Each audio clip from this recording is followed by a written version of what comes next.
The gallery closing felt like a small mercy after 10 hours of negotiating with an artist who insisted his abstract pieces needed to be hung at precisely eye level for someone 6'3".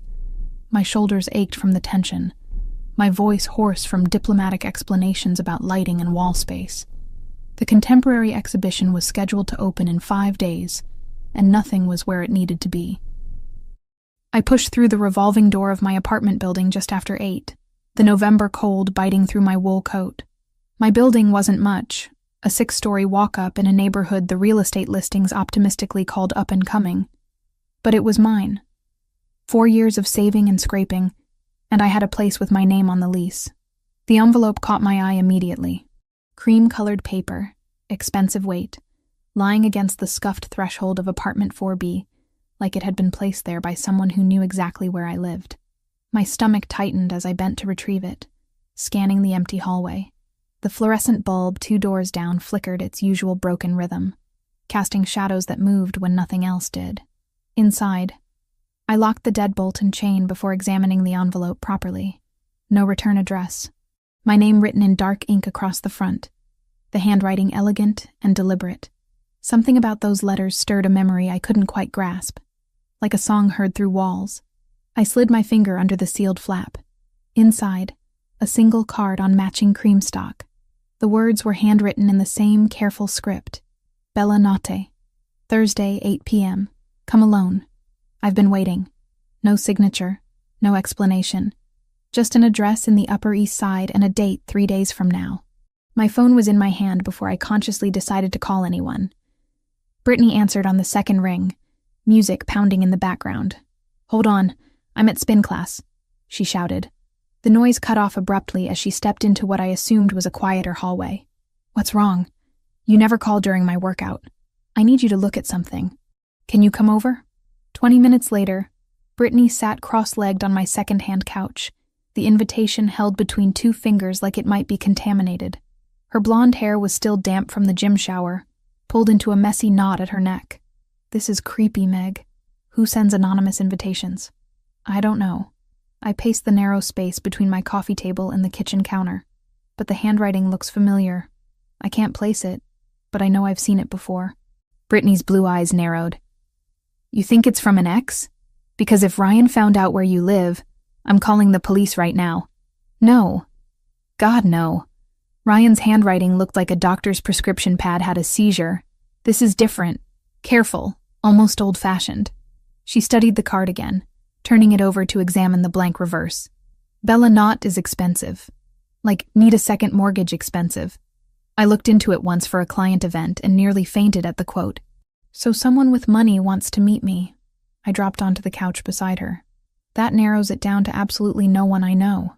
You're not actually considering going." Brittany's voice went flat, the tone she used when she thought I was being irrational. This could be anything. A prank, a scam, a very elaborate serial killer. Or it could be important. Important how? "Megan, you don't even know who sent it." I couldn't explain the pull I felt toward that invitation. The handwriting had awakened something dormant. A curiosity mixed with recognition that I couldn't ignore. For the past 8 years, I'd built a careful, predictable life. Work at the gallery, drinks with Brittany on Fridays, the occasional forgettable date with men who never called back.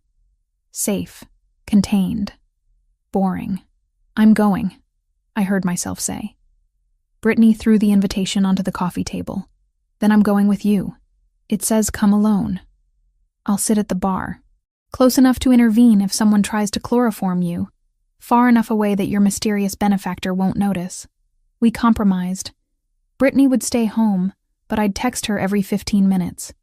If she didn't hear from me by 9:30, she'd call the police with the restaurant's address and a description of what I was wearing. Thursday arrived wrapped in clouds that threatened precipitation without delivering. I left work early, claiming a migraine that wasn't entirely fabricated. At home, I stood before my closet for 20 minutes, rejecting outfit after outfit. Too formal. Too casual. Too much like I was trying too hard.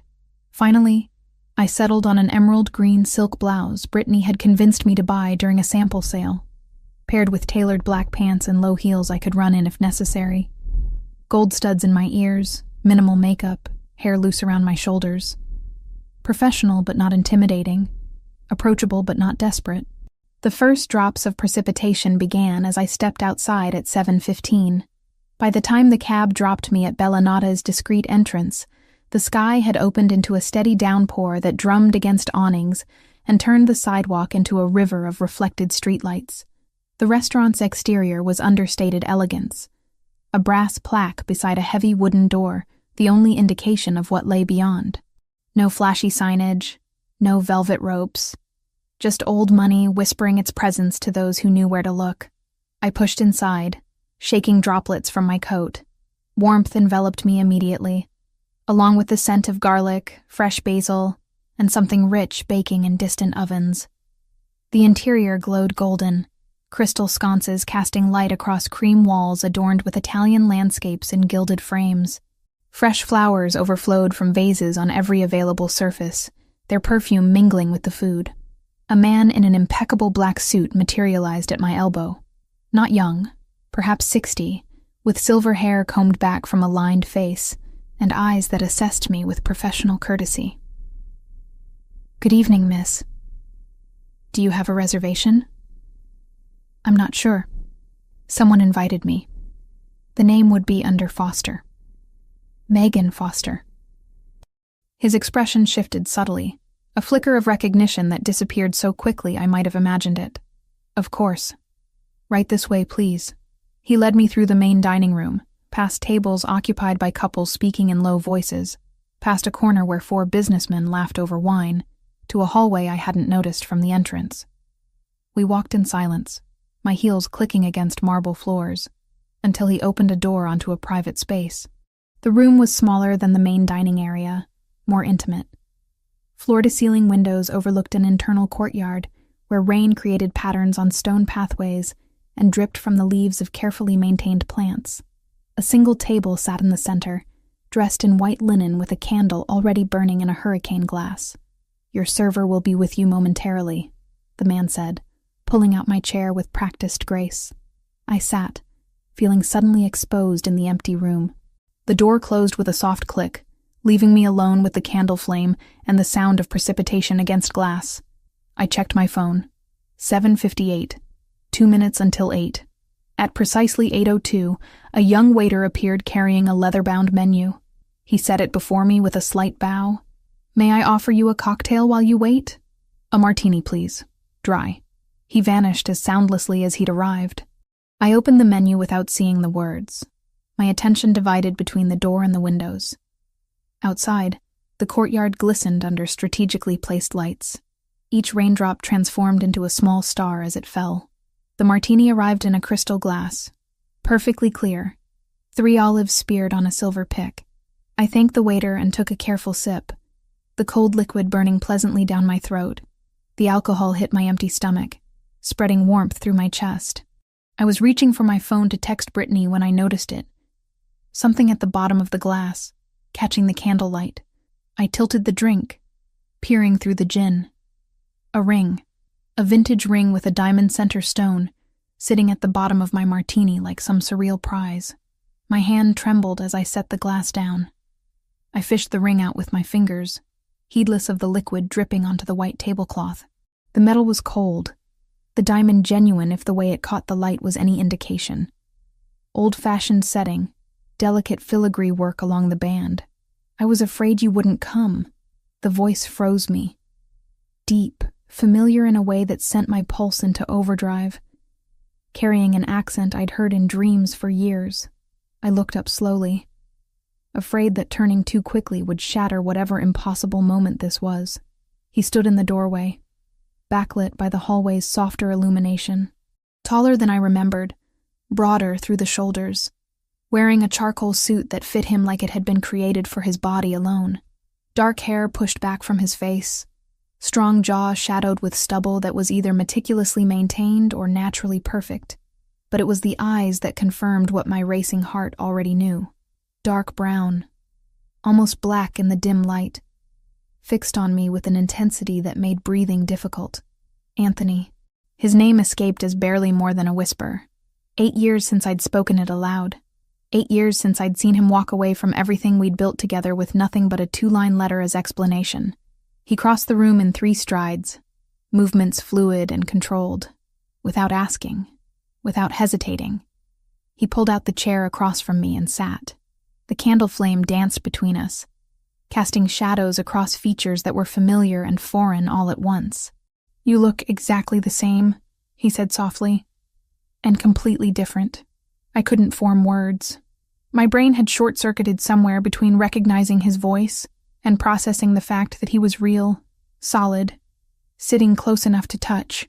The ring was still clutched in my fist, metal warming against my palm. Anthony's gaze dropped to my hand. That was my grandmother's. She gave it to me before she died, told me to give it to the woman I loved. The present tense registered. Not loved. Love. Current. Ongoing. Anger finally broke through the shock. "You have no right to say that to me." "I know. You disappeared. You left a letter that said nothing, explained nothing, and then you vanished like you'd never existed." "I know. We were 17. We had plans. College together, apartments in the city, everything mapped out. My voice was rising despite my efforts to control it, and you threw it all away without even giving me a reason." Anthony leaned forward, elbows on the table, hands clasped. The candlelight caught on a scar across the back of his right hand that definitely hadn't been there 8 years ago. I had reasons. Terrible, necessary reasons that I couldn't explain then, because explaining them would have put you in danger. That's convenient. Blame it on mysterious danger. Megan. My name in his mouth after so long sent a shiver through me that I refused to acknowledge. I spent 8 years looking for you. Every investigator I could hire, every connection I could leverage. You moved to Philadelphia for college, then Boston for 2 years, then back here to New York. You changed your phone number 4 times. You made yourself almost impossible to find. Ice replaced the anger. You were tracking me? I needed to know you were safe, that you were happy, or at least alive and building a life. He reached across the table, stopping just short of touching my hand. I couldn't be part of that life, but I needed to know it existed. Why? The question came out broken. Why couldn't you be part of it? Why did you leave? Anthony sat back, shadows deepening the lines around his eyes. He looked older than 28, like he'd lived more years than the calendar allowed. My father died 2 years ago. Before that, he ran a very specific kind of business. The kind that doesn't appear in phone books or file taxes, honestly. When I was 17, he was consolidating power after a war within the organization. People were dying. Associates, rivals, anyone connected to our family became targets. The words landed like stones. Your family. You mean the mob. The family Rossi, specifically. My father built an empire, and I was his only son. His heir. Anthony's jaw tightened. The people who wanted him dead started looking at everyone he cared about. My mother was already gone by then. Cancer when I was 15. That left me, and by extension, you. I wanted to stand, to walk out, to pretend I hadn't heard what he was telling me. But I stayed frozen, trapped by the gravity of his confession. Someone took pictures of us together, outside school, at the pizza place we went to every Friday, in the park where we used to study. My father's security found them during a sweep of a rival's property. You were already marked, Megan. They knew your name, your address, your mother's work schedule. Everything. My mother. I hadn't thought about her in months, guilt washing over me for not calling more often. My father gave me a choice, Anthony continued, voice level despite the tension in his shoulders. End it completely, make you hate me enough that you'd never come looking, never be connected to our world again, or watch them use you to hurt me, hurt him, hurt everyone. So you chose the coward's way. I chose your life over my happiness. And I'd make the same choice again. His eyes met mine, unwavering, but I never stopped looking for you. Never stopped hoping that one day, when I had the power to protect you properly, I could find you again. The ring felt heavy in my palm, and now you have that power. I run everything my father built. I've spent 2 years consolidating, eliminating threats, building alliances. I'm not invincible, but I'm strong. Strong enough to keep you safe if you'll let me. Keep me safe from what? You're saying your world is still dangerous. Always. But now I control enough of it that I can create a shelter within the storm. He reached across again, and this time his fingers brushed mine where they lay on the table. The touch sent electricity up my arm. I'm not asking you to forgive me. I'm asking you to let me explain, to give me a chance to show you that what we had wasn't just teenage stupidity. I should have said no, should have stood up, walked out, blocked his number, and forgotten this surreal evening ever happened. Instead, I heard myself ask, why the ring and the drink? Why not just call? A ghost of a smile touched his lips. Because you would have hung up the moment you heard my voice, and I needed you here, in person, where you couldn't run before hearing me out. Manipulative. Necessary. Outside, the precipitation had intensified, turning the courtyard into a watercolor painting of greens and grays. Inside, the candle continued its steady burn, wax pooling at the base. I don't know what you expect from me, I finally said. You can't just reappear after 8 years and expect everything to be the same. I don't. But I expect you to feel something, even if it's just anger, because feeling nothing would mean I really did destroy what we had. Anthony's gaze held mine. Tell me you feel nothing, and I'll leave. I'll disappear again, and this time I won't come back. But I couldn't say it. Because sitting across from him, smelling the cologne that was different but somehow still distinctly his, seeing the way his hands moved when he talked, hearing that voice that had narrated my dreams for years, I felt everything. Anger and attraction and confusion, and a desperate, terrifying hope that maybe, impossibly, we could find our way back to what we'd lost. I set the ring on the table between us, pushing it toward him across the white linen. I'm not accepting this. Not yet. Maybe not ever. But I'm listening. You said you had reasons for leaving. Start from the beginning, and don't leave anything out. Anthony picked up the ring, turning it between his fingers so the diamond caught the light. Then he slipped it into his jacket pocket and began to talk, his voice low and steady, telling me about a world I'd never imagined, and the boy I'd loved who'd grown into someone I wasn't sure I recognized anymore. Anthony's explanation stretched on for what felt like hours, but was probably closer to 40 minutes.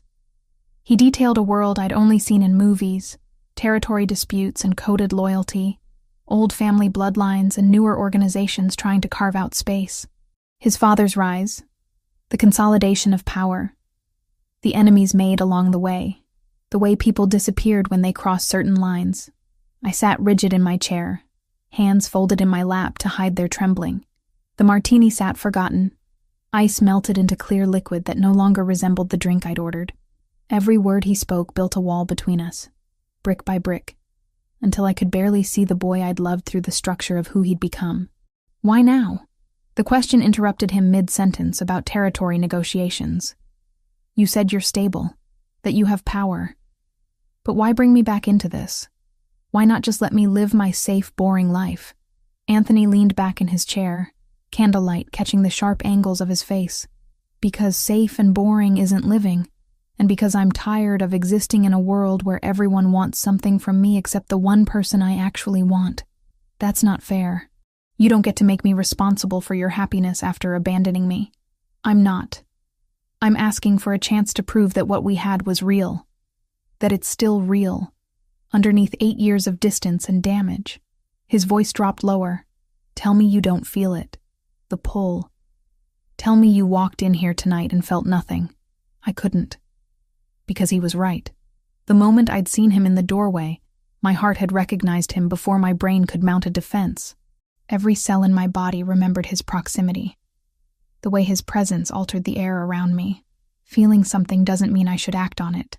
I pushed back from the table, standing abruptly. My purse caught on the chair arm, nearly tumbling to the floor before I grabbed it. This was a mistake. I shouldn't have come. Megan, wait.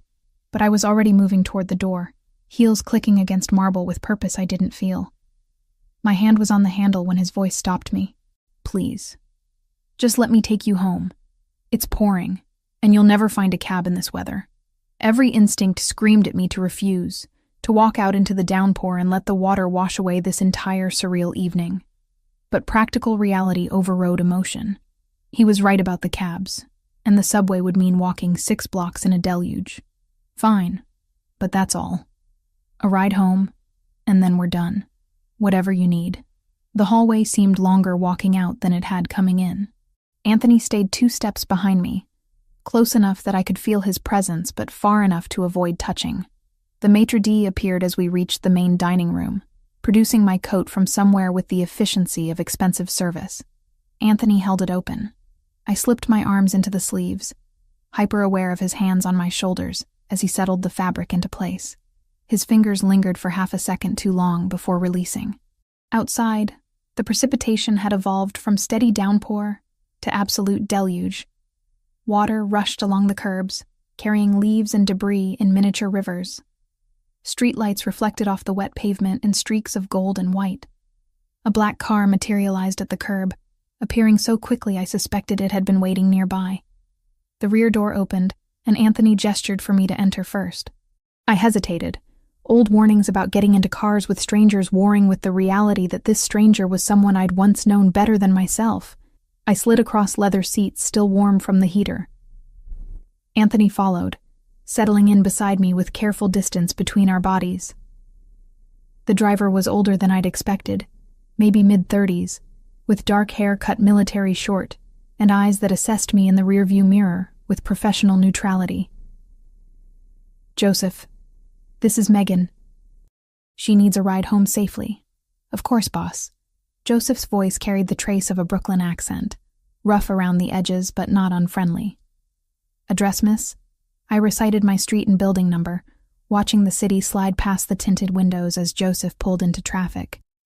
The interior smelled of leather and something else, cedar maybe or sandalwood. Definitely expensive.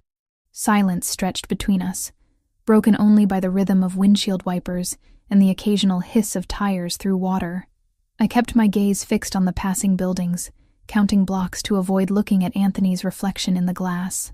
"My father built everything on codes," he said finally, voice cutting through the quiet. "Honor among thieves," he used to say, which sounds ridiculous but meant something concrete in his world. You don't harm innocents. You don't involve families unless they're already in the business. You keep your word, even when it costs you. And everyone just follows these codes? I couldn't keep the skepticism from my tone. The smart ones do. The ones who want to survive. He shifted, and I felt rather than saw him turn toward me. I won't lie and say we're good people. We're not. But we're not monsters either. There are rules, structures, ways things are done. That's supposed to make me feel better. That organized crime is organized. It's supposed to help you understand that I can keep you safe within this world. That protection means something real, not just words. I finally looked at him, finding his profile outlined by passing streetlights. "I don't need protection. I've been fine for 8 years without you." "Have you?" The question held no judgment, just genuine curiosity. "Has it been fine, Megan? Working yourself to exhaustion at a job that underpays you? Living in a building with broken locks? Dating men who don't see you the way I do?" Heat flooded my face. "You had me investigated. I told you. I kept track. I needed to know you were safe. That's not keeping track, that's stalking. Call it what you want. But I'm not apologizing for making sure you were alive, and as happy as you could be without me." His jaw tightened. "And before you accuse me of being a controlling bastard, know that I never interfered. Never contacted your employers. Never scared off the men you dated. Never inserted myself into your life. I just watched from a distance and hated every second of it." The car slowed, pulling to a stop in front of my building. Through the rain-streaked window, I could see the familiar cracked awning, the lobby light that flickered at unpredictable intervals, the security door that hadn't locked properly in 6 months. Joseph kept the engine running but made no move to get out.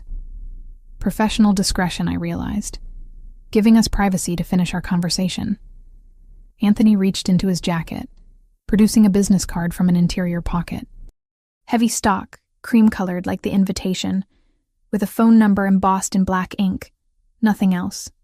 No name, no title, no company. This is my private line. It goes directly to me, day or night. He held it out, waiting until I took it before continuing. I understand if you never want to see me again. I understand if you throw this away the moment you're inside. But keep it for 24 hours at least. Think about what I said. Think about whether you really feel nothing. I stared at the card, expensive paper warming between my fingers.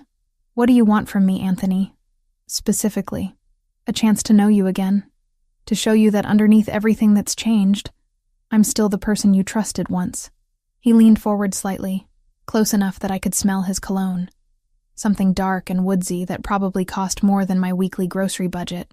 I want to prove that walking away from you was the hardest thing I've ever done, and that I'll never make that mistake again. And if I say no, if I decide this is too complicated, too dangerous, too everything, then I'll respect that decision. I'll disappear again, and this time I'll stay gone. His eyes held mine, dark and intense in the dim interior. But I don't think you'll say no, because you felt it too. The moment our eyes met, you recognized it. What we had didn't die, Megan. It just went dormant. I reached for the door handle, needing distance to process everything. I can't make any promises. I'm not asking for promises, just consideration. Joseph appeared outside my door with an umbrella, shielding me from the worst of the precipitation as I exited. I clutched my purse and the business card, grateful for the darkness hiding whatever expression was on my face. Thank you for the ride, I said to both of them. My voice strained.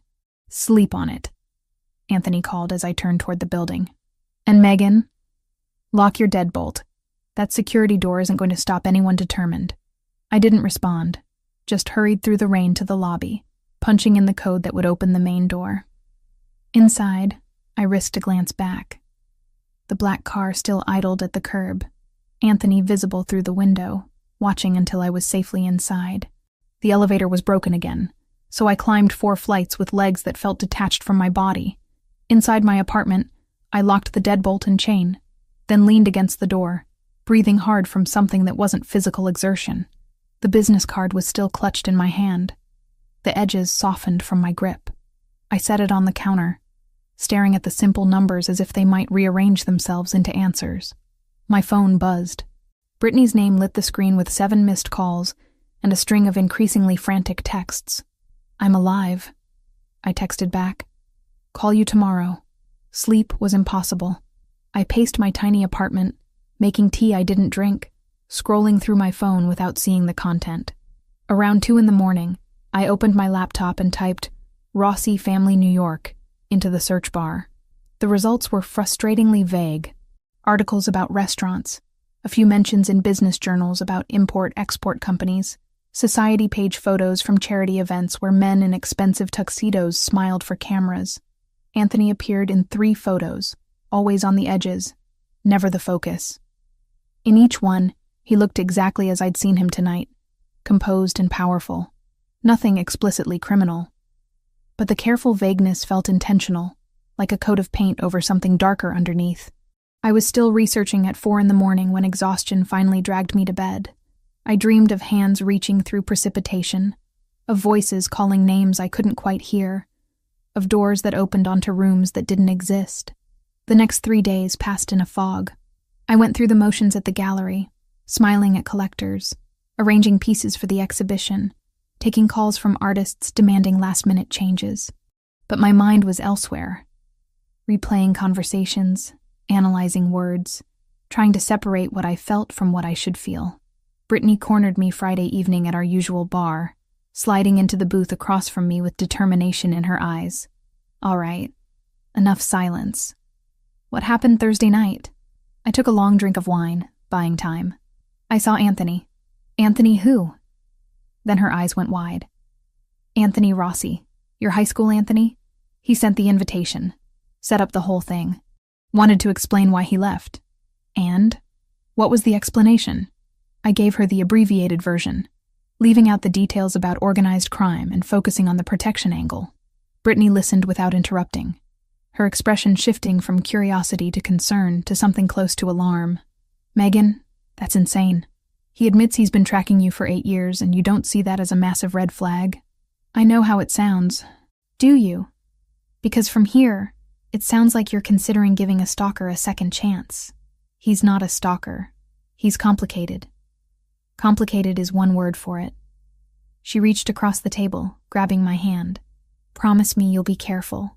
Whatever you decide, just be smart about it. That night, alone again in my apartment, I picked up Anthony's card for the 100th time. The numbers seemed to pulse in the lamplight, daring me to dial. I set it down, picked it up, set it down again. I was about to force myself to bed when my phone rang. Unknown number. My thumb hovered over decline for 3 seconds before curiosity won. Hello? Static crackled. Then a voice. Male, with an accent I couldn't place. Vaguely Asian, maybe Japanese. Miss Foster. We should talk about your dinner date. Ice shot through my veins. Who is this? Someone interested in your association with Anthony Rossi. You've become a person of interest, Miss Foster. Congratulations on that dangerous distinction. I don't know what you're talking about. Don't insult us both with lies. You were seen entering Bella Notte Thursday evening. You sat with Rossi for over an hour.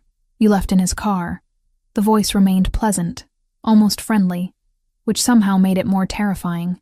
These are simple facts. What's less simple is deciding what to do about them. My hand shook so violently I nearly dropped the phone. I want nothing to do with any of this. Unfortunately, wanting has little to do with reality. You're connected now, Miss Foster, and connections have consequences. The line went dead. I stared at the blank screen, heart hammering against my ribs. Every shadow in my apartment suddenly seemed darker, more threatening. The window I always left cracked for air circulation now felt like an invitation for intrusion. Calling the police flickered across my mind, but this wasn't a problem for people who lived strictly inside the law. Whatever world had just brushed against mine, Anthony understood it in a way no detective ever could. Anthony's card was in my hand before I made a conscious decision to pick it up. My fingers trembled so badly I had to dial twice before getting the numbers right. He answered on the first ring. Megan. Someone just called me. A man. He knew about Thursday. He said, I'm connected now, that there are consequences. The words tumbled out in a rush. Anthony, I'm scared. Lock your door. Don't open it for anyone. I'm 15 minutes away. How do you know where I am? Because I never stopped watching after I dropped you off. Joseph's been on your building since Thursday night. I'm coming now. Stay on the line with me. You've had someone watching me for 3 days? Protecting you. There's a difference. I heard car doors slamming, an engine starting. Talk to me, Megan. Tell me exactly what he said. I recited the conversation, voice shaking. Anthony's silence on the other end felt heavier than words. That's Yamaguchi, he said finally. Japanese organization. We've had territorial disagreements, but they've stayed cold until now. If they're calling you directly, they're sending a message to me. What kind of message? That they know how to hurt me. Stay where you are. Don't open the door until you hear my voice. 14 minutes later, a knock thundered against my door. Megan, it's Anthony. Open up. I undid the chain and deadbolt with fingers that barely functioned. Anthony filled the doorway, Joseph and 2 other large men flanking him. All 4 moved with purpose, checking my apartment with professional efficiency. Clear, one of the men said after checking the bedroom and bathroom. Anthony's attention fixed on me, assessing. You're okay? He didn't threaten you explicitly? Just implications, consequences for being connected to you. Anger was replacing fear, hot and clarifying. This is what you meant by protection. This is the reality of your world. Yes. No apology, just confirmation. And now you're part of it whether we like it or not. They saw us together, which means you're leverage, a vulnerability they can exploit. So what do I do? Move? Change my name? Pretend Thursday never happened? That won't help. They have your information, your routine. Moving would just delay the inevitable. He turned to Joseph. Set up a rotation on the building. 2 men at all times, 1 on the street, 1 in the lobby. No one approaches her without clearance. Already done, boss. Called it in from the car. Anthony's jaw tightened as he looked back at me. I'm sorry. This is exactly what I was afraid of 8 years ago. Except now I have the resources to handle it properly. Handle it how? By making it clear that you're under my protection. That touching you means war. They're not prepared to fight. He moved closer. stopping just outside my personal space. But I need your permission. I need you to trust that I can keep you safe. I don't have much choice, do I? You always have a choice. But some choices have safer outcomes than others. His voice dropped. Let me protect you, Megan. Let me show you that I meant what I said about never walking away again. Through my window, I could see a black SUV parked across the street, engine running. 2 more men in dark suits stood at intervals along the sidewalk, their positions chosen for optimal sightlines. My quiet, boring life had evaporated in one phone call. Anthony had warned me his world was dangerous, but I hadn't truly understood until threat became personal. What happens now? Now we make sure they understand the cost of going after what's mine. The possessive word sent a shiver through me. And you stay close until this resolves. How close? As close as you'll allow. His hand reached up, stopping just short of touching my face. I know this isn't what you wanted, but I promise you, Megan, no one will hurt you while I'm breathing. The conviction in his voice should have terrified me. Instead, it felt like the first solid ground I'd found since Thursday night. Outside, the city continued its usual chaos, oblivious to how my entire world had shifted in the space of 3 days, and somewhere in that chaos, people were watching, waiting, planning moves in a game I'd just learned existed. Anthony's security team transformed my building overnight. 2 men stationed in the lobby, rotating shifts every 8 hours. Another parked across the street in a black SUV, engine running like a promise of quick response. Joseph coordinated everything with military precision, speaking into a radio earpiece in clipped phrases I couldn't decipher. I watched this mobilization from my 4th-floor window, coffee growing cold in my hands as dawn broke over the city. Sleep had been impossible after the threatening phone call. Every creak of the building settling, every distant siren, every footstep in the hallway sent my pulse racing. You should try to rest, Anthony said from behind me. He'd stayed the entire night, positioned in my single armchair while I'd lain rigid on the couch, too wired to even pretend sleep was possible. Joseph can handle the security arrangements. How do you do this? I turned to face him. He looked exactly as composed as he had hours ago. Not a wrinkle in his shirt, no exhaustion visible in those dark eyes. Live with this constant threat. You get used to it. The danger becomes background noise. He stood, stretching muscles that must have been cramped from hours in that chair. But I've been in this world my whole life. You haven't, which is why we need to move you somewhere more secure. I have a job, Anthony, a life. I can't just disappear. You can work remotely for a few days while we handle the Yamaguchi situation. Your gallery has internet, doesn't it? The casual dismissal of my concerns sparked anger through the fear. You don't get to decide how I live. No, but I get to decide how to keep you alive. His voice remained maddeningly calm. And keeping you here, in a building with broken locks and zero actual security, isn't an option I'm willing to consider. We argued in circles for another hour. I wanted autonomy, normalcy, my regular routine. He wanted me in a location he controlled, surrounded by people trained to handle threats I couldn't begin to understand. Finally, exhausted and terrified in equal measure, I agreed to see the safe house before making a decision.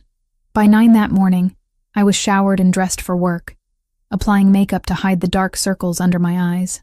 Brittany had texted 3 times already, asking about weekend plans. I stared at my phone, trying to figure out how to explain my situation without sounding completely insane. Ran into someone from my past, I finally typed. It's complicated. Rain check on drinks? Her response came immediately. Details required. Coffee at noon? Can't today. Work emergency. Call you tomorrow? The lie sat heavy on my conscience. But what was I supposed to say? My ex-boyfriend from high school runs a crime family and now Japanese gangsters are threatening me? She'd have me committed. At the gallery, I moved through the morning like a ghost. Marcus, one of the senior curators, caught me staring at the same Rothko canvas for 15 minutes without actually seeing it. You all right, Megan? You seem distracted. Just tired. Didn't sleep well. Well, wake up. Mrs. Ling is coming in at 2 to discuss her donation, and she'll notice if you're not fully present. Mrs. Liang. A major collector who'd been considering donating 3 pieces worth a combined $500,000 to our permanent collection. a meeting I'd been preparing for all month. The thought of sitting through negotiations while wondering if someone was watching through the gallery windows made my stomach clench. I lasted until 1:30 before calling in sick. My supervisor wasn't happy, but agreed to reschedule Mrs. Liang after I claimed food poisoning. Another lie. They were accumulating like interest on unpaid debt. Anthony picked me up 3 blocks from the gallery, paranoia making me walk the extra distance to avoid being seen leaving with him directly.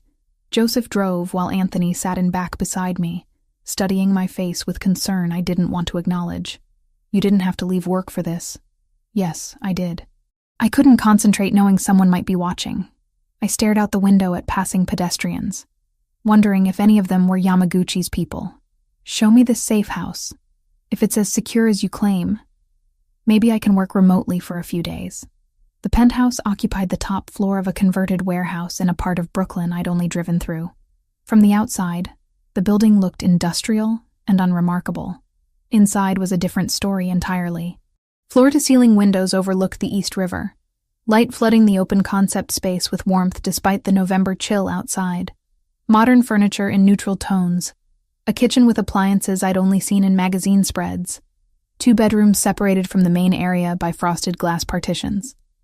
Art on the walls, actual pieces I recognized from contemporary artists whose work sold for 6 figures at auction. "This is your idea of a safe house?" I walked to the windows, taking in the view of Manhattan's skyline across the water. "It's beautiful. It's secure, bulletproof glass, reinforced door with biometric locks, security cameras covering every approach. The building has 1 entrance and Joseph's team controls it." Anthony moved to stand beside me. Both of us reflected in the glass. "You'll be comfortable here while we handle the situation." "Handle it how?" "By making it clear that threats against you won't be tolerated. By reminding Yamaguchi that they have more to lose than gain by pushing this conflict." His reflection's jaw tightened. "By doing what I should have done 8 years ago and protecting what matters." "What matters?" The phrase echoed in my head as I explored the space. A laptop sat on the dining table, already set up and connected to secure internet. The refrigerator was stocked with food I actually liked, which meant someone had researched my preferences. The bathroom contained toiletries in my preferred brands, down to the specific moisturizer I bought from a boutique in Manhattan. "How long have you been planning this?" "Since Thursday night. I hoped we wouldn't need it, but I planned for contingencies." Anthony leaned against the kitchen counter, watching me take inventory. "Joseph can bring clothes from your apartment. Make a list of what you need, and it'll be here within 2 hours." The reality settled over me like a heavy coat. This was happening.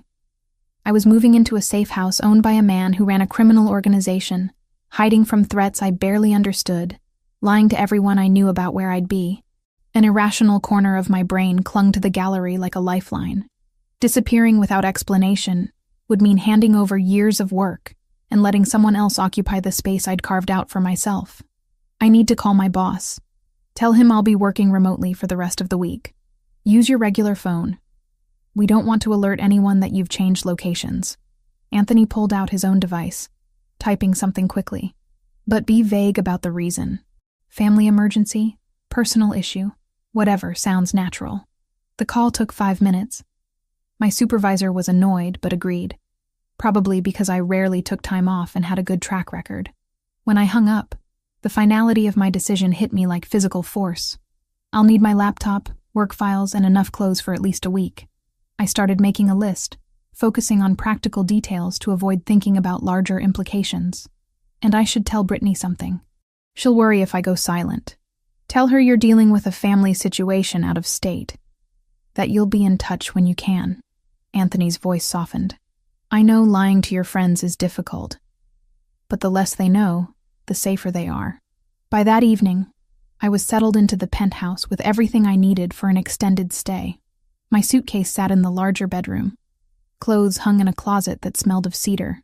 My laptop occupied the dining table, gallery files downloaded and ready for remote work. Joseph had posted 2 guards in the building's lobby and another watching from across the street. Anthony had left an hour ago for what he called a business meeting. I tried not to think about what that meant in his world. Alone, I opened my laptop and typed Rossi Family New York into the search bar.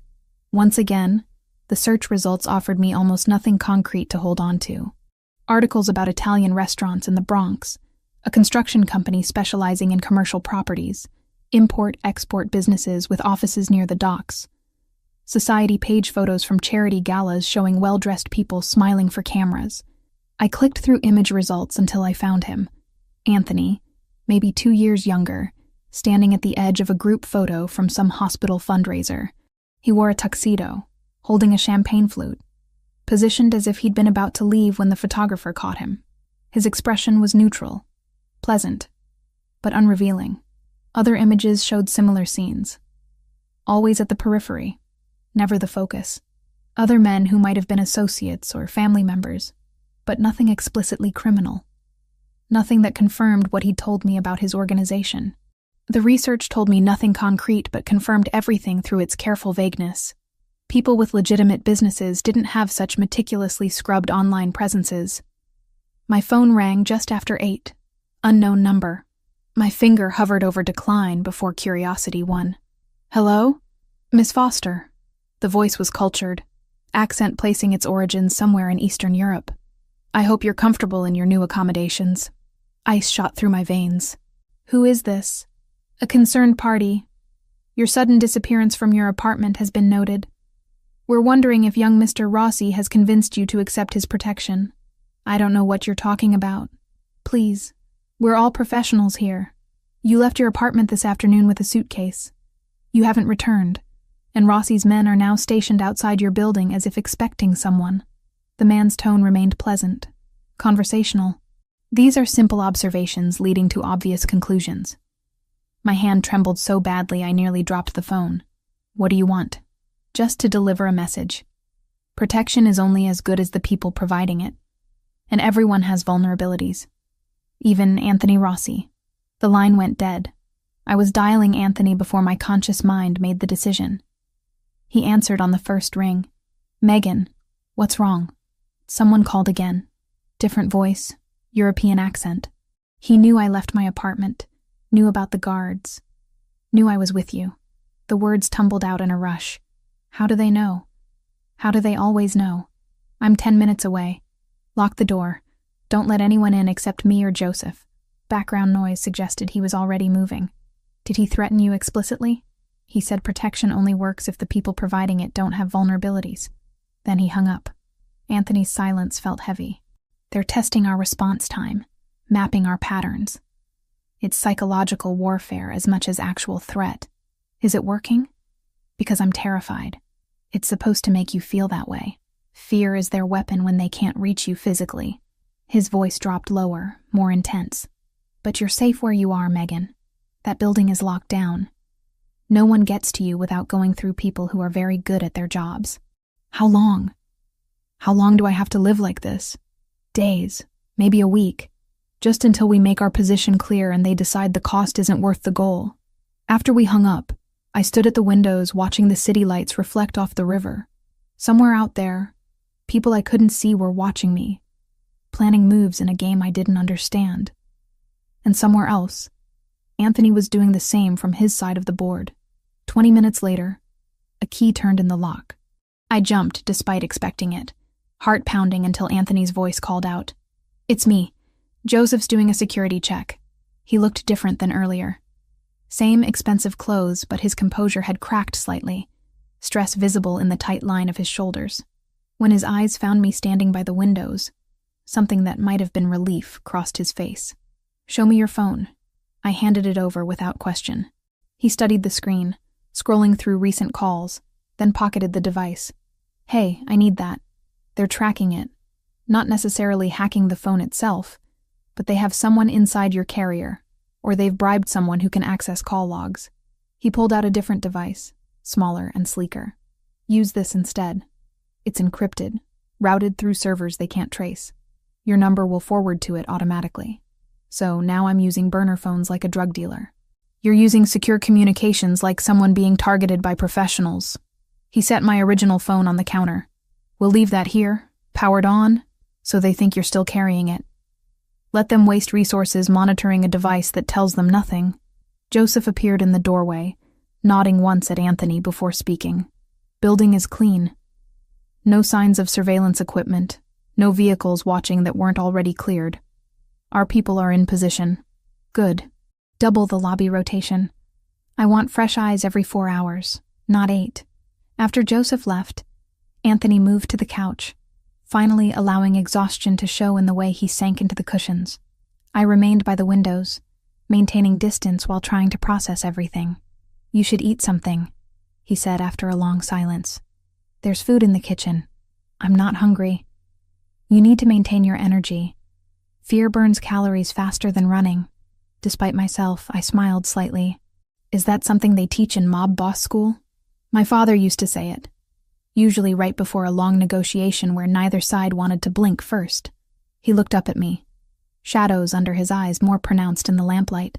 "Come sit down, Megan. Staring out the window isn't going to make this resolve faster." I moved to the armchair across from him, curling my legs beneath me. "Tell me about high school." The parts I didn't see. The request surprised him. "Why?" "Because I need to remember who you were before all this. Before the family and the threats and the security teams." I met his gaze directly. "Help me see the boy I fell in love with underneath the man you became."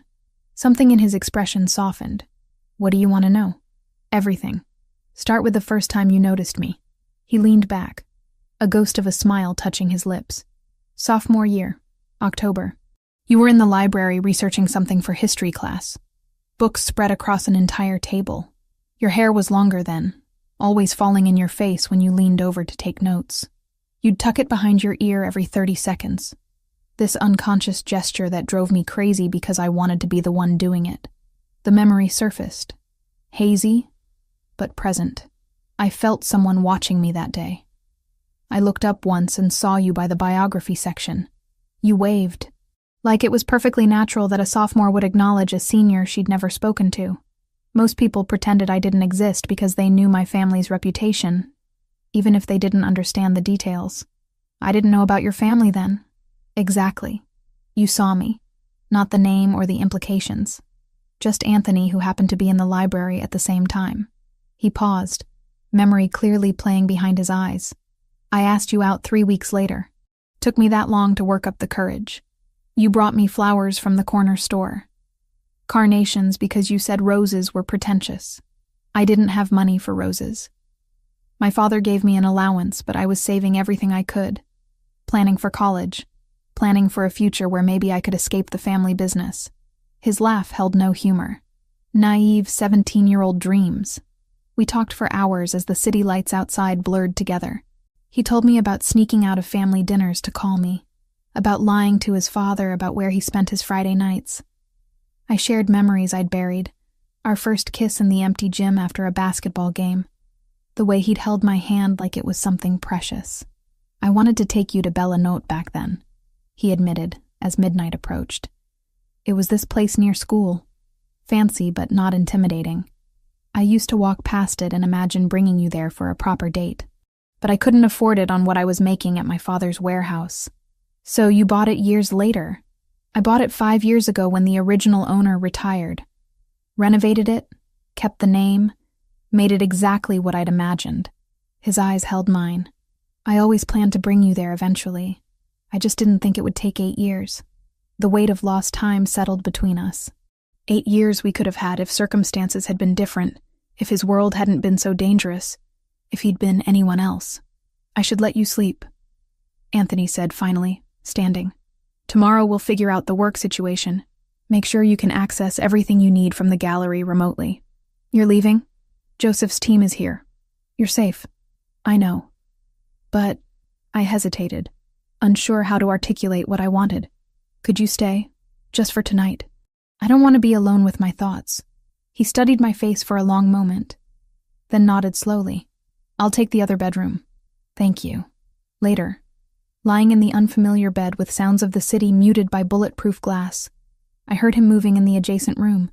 The knowledge of his presence, solid and protective just beyond the wall, eased something in my chest that had been tight since the first threatening call. This wasn't how I'd imagined reconnecting with my first love. But then again, nothing about Anthony Rossi had ever been what I expected. And somehow, despite the danger and the fear and the complete upheaval of my careful life, I was beginning to remember why I'd loved him in the first place. Days blurred together in the penthouse, each one bleeding into the next, until I lost track of whether it was Tuesday or Friday. The security routine became familiar background noise.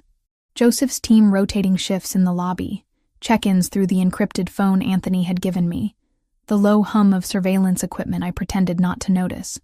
I established a workspace at the dining table, laptop surrounded by files downloaded from the gallery's server. Video calls with my team became the new normal, my supervisor thankfully accepting my vague explanations about a family situation requiring extended time away. The contemporary exhibition opened without me physically present for the first time in my career. Marcus sent photos of the installation, collectors mingling among pieces I'd curated from hundreds of miles away, emotionally, if not geographically.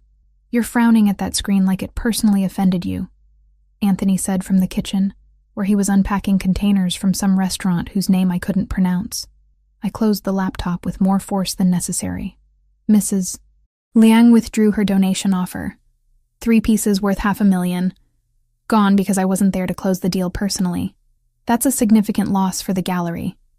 It's my job falling apart while I hide from threats I still barely understand. I rubbed my temples where a headache had been building since my supervisor's disappointed email an hour ago. How long am I supposed to live like this? Anthony set plates on the counter, dividing food between them with careful precision. Joseph met with Yamaguchi representatives yesterday. They're considering our terms for backing off. Considering isn't the same as agreeing. No, but it's progress. He carried both plates to the table, setting one in front of me. The aroma of garlic and herbs cut through my frustration despite my determination to stay angry. "You need to eat. Skipping meals won't speed up negotiations."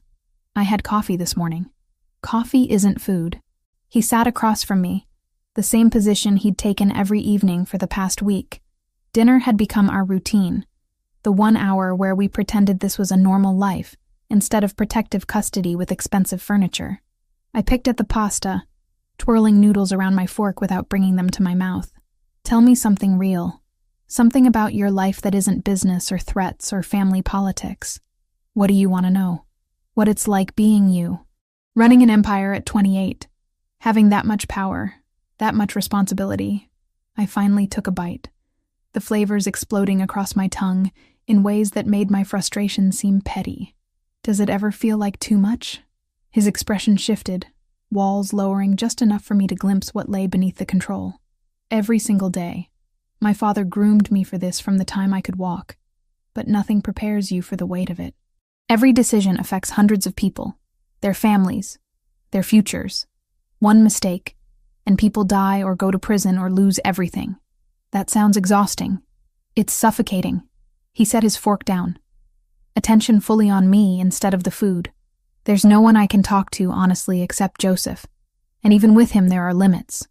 Everyone wants something, needs something, expects something. The loneliness of power is real, Megan. You're surrounded by people every second, but completely alone in ways that matter. The vulnerability in his admission made my chest tighten. This was the Anthony I remembered. The one who'd told me his fears during late-night phone calls when we were 17, before his world demanded he become someone harder. What about friends? People you trust outside the organization? There's no outside for people like me. Everyone in my life is connected to the family in some way. Friendships are strategic alliances. Relationships are political calculations. Until you walked back into my world, I hadn't had a genuine conversation with someone in years. I'm part of your world now, too, whether I chose it or not. But you see me as I was, not just as I am. You remember when I was just Anthony, not the boss or the heir or the name that makes people nervous. His hand moved across the table, stopping just short of touching mine. That's worth more than you know. We finished dinner in comfortable silence, the kind that only exists between people who've known each other long enough that words become optional. Anthony cleared the plates while I returned to my laptop, reviewing proposals for the spring exhibition, even though my concentration was fractured. "Do you ever regret it?" I asked suddenly. "Taking over the family, choosing this life." He paused at the sink, back to me, shoulders tense. "I didn't choose it. The life chose me the moment I was born into my father's world. But regret implies wishing for an alternative, And every path I didn't take would have meant losing you in some other way. You lost me anyway. 8 years apart is losing me. No. Losing you would be you being dead because I was too selfish to let you go when staying meant making you a target. He turned to face me, water dripping from his hands he'd forgotten to dry. What I did was set you free at the cost of my own happiness. That's not loss, Megan. That's sacrifice. The distinction landed heavy. I'd spent years hating him for abandoning me, but he'd spent those same years watching from a distance, ensuring I was safe while denying himself any possibility of his own contentment.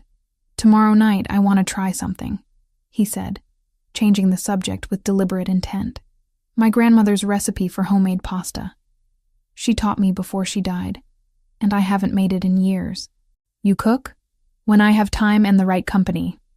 Which I haven't had much of either lately. A ghost of a smile touched his lips. Say yes. Let me do something normal that isn't about protection or threats or the world outside these windows. How could I refuse when he asked like that? Like my agreement mattered more than strategic decisions worth millions. Yes, I'd like that. The next evening, Anthony appeared with bags of ingredients and a determination that would have been amusing if it wasn't so endearing. He'd rolled his sleeves to his elbows, revealing forearms I tried very hard not to stare at, while he set out flour, eggs, olive oil, and salt on the pristine marble counter. My grandmother was from Tuscany, he explained, measuring flour into a volcano shape on the counter. She came to New York at 16, barely speaking English, married my grandfather within a year. She taught me that food is love made tangible. That's beautiful. She was beautiful, in her 80s when she died, but still commanding respect from everyone who met her. He cracked eggs into the flour well with practiced efficiency. She used to say that any man who couldn't feed his woman wasn't worth keeping. Smart woman. She would have liked you. You have the same fire she did. The same refusal to accept less than honesty. He talked me through the process, his hands demonstrating while I tried to replicate the movements. Mixing the dough, kneading until the texture transformed from rough to silky, letting it rest while we prepared the sauce. We worked side by side in the kitchen, our movements falling into unexpected rhythm. Flour dusted every surface by the time we started rolling the dough. I'd gotten it on my shirt, my jeans, probably my face, though I hadn't checked a mirror. Anthony had some on his forearms, white powder stark against his olive skin. You missed a spot, he said, reaching toward my face. His thumb brushed my cheekbone, supposedly removing flour but lingering longer than necessary. The touch sent electricity through my nervous system, every nerve suddenly hyper-aware of his proximity. I looked up at him, finding his dark eyes already focused on my mouth. The air between us shifted, charged with tension that had been building for days. His hand cupped my face, thumb tracing patterns against my skin that had nothing to do with cleaning away flour. Megan, he said softly. My name both question and prayer. I tilted my face up, closing the distance between us incrementally. His breath ghosted across my lips, warm and smelling faintly of the wine we'd been sipping while cooking. Another inch and we'd be kissing, crossing a line we'd been dancing around since the moment he'd sat down across from me at Bella Knot. The intercom buzzed, harsh and intrusive in the charged silence. Anthony's jaw clenched, frustration clear as he pulled back slightly. I need to answer that. He moved to the panel by the door, thumb pressing the button with barely controlled irritation. What is it? Boss, we have movement from Yamaguchi. Joseph's voice crackled through the speaker. Nothing threatening but worth discussing. Can you meet downstairs? 5 minutes. Anthony turned back to me, running a hand through his hair and leaving flower streaks I found absurdly attractive. I'm sorry. This can't wait. I understand. Go handle whatever you need to handle. After he left, I stood in the kitchen surrounded by pasta dough and unfulfilled tension, wondering if the universe was conspiring against us or simply testing how much I actually wanted this. The almost kiss replayed in my mind, my body still humming with anticipation that had nowhere to go. I cleaned the kitchen mechanically, putting away ingredients and wiping down counters while trying to process the tangle of emotions in my chest. Wanting Anthony felt both inevitable and terrifying, like standing at the edge of a cliff knowing the fall would either destroy me or teach me to fly. The encrypted phone buzzed. Brittany's name appeared on the screen. The contact transferred from my original device. "Finally," she said when I answered. "You've been ghosting me for a week." I was about to file a missing person report. "I'm sorry. Things have been complicated." "Complicated how?" "And don't give me vague excuses." "I know you, Meg. Something's seriously wrong." I hesitated, weighing how much to tell her. But Brittany had been my closest friend for 5 years, had held my hair when I was sick, had celebrated every small victory in my career. She deserved more than lies. "Can you come over?" "I'll explain everything in person." "Where's over?" "You're not at your apartment." "No, I'm somewhere safe. I'll text you the address." 2 hours later, Brittany stood in the penthouse doorway, eyes wide as she took in the space. She wore yoga pants and an oversized sweatshirt, her blonde hair pulled into a messy bun, looking completely out of place among the expensive furniture and art.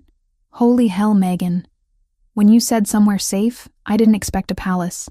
She walked to the windows, staring at the Manhattan skyline across the river. "What is this place? And please tell me it's not what I think it is." "What do you think it is?" "Anthony Rossi's property. That he's keeping you here as some kind of prisoner." "Not a prisoner. Protected." I gestured for her to sit on the couch, settling beside her. "Remember how I told you I saw him? It's gotten more complicated since then." I explained everything. The threatening calls, the Yamaguchi organization, the security team, the reality of Anthony's world. Brittany listened without interrupting, her expression shifting from concern to alarm to something close to horror. "You're in protective custody from the Japanese Mafia because you had dinner with your high school boyfriend who turns out to run a crime family." She said it flatly, like stating facts might make them less insane. "Megan, do you hear how crazy that sounds? I'm living it. Believe me, I know how it sounds. And you're just okay with this. Hiding here, letting him control your life, playing house with someone who's admitted to tracking you for 8 years. It's not like that. He's not controlling me. He's keeping me safe from people who made me a target for being seen with him." I heard the defensiveness in my voice and didn't try to hide it. "And yes, the tracking is weird, but he never interfered. He just needed to know I was alive." Brittany studied my face with the intensity of someone searching for signs of brainwashing. "You have feelings for him again. Or still. However that works after 8 years. Maybe. I don't know." The lie felt obvious, even to my own ears. "It's complicated. Everything about this is complicated. The question is whether it's dangerously complicated or just messy complicated." She took my hand, squeezing gently. "I trust your judgment, Meg. But I also know you have terrible taste in men who need rescuing. Please tell me this isn't another Ryan situation where you're confusing intensity for love. Anthony is nothing like Ryan. Ryan needed constant validation, constant attention, constant reassurance that he was the center of my universe. Anthony is the opposite. He's self-sufficient, competent, willing to walk away if I asked him to. Would he, though? Walk away if you asked? I thought about his words from the night at Bellinat. Yes, he would. He already did once when he thought it was necessary. Brittany didn't look convinced, but nodded slowly. "Okay. If you trust him, I'll try to trust your judgment. But you need to promise me something." "What?" "If this goes bad, if he becomes someone you need protection from instead of protection by, you call me immediately. No hesitation, no trying to fix it yourself. Promise." I promise. We talked for another hour. Brittany filling me in on gallery gossip and mutual friends asking where I'd disappeared to. The normalcy of her presence grounded me in ways the past week hadn't allowed.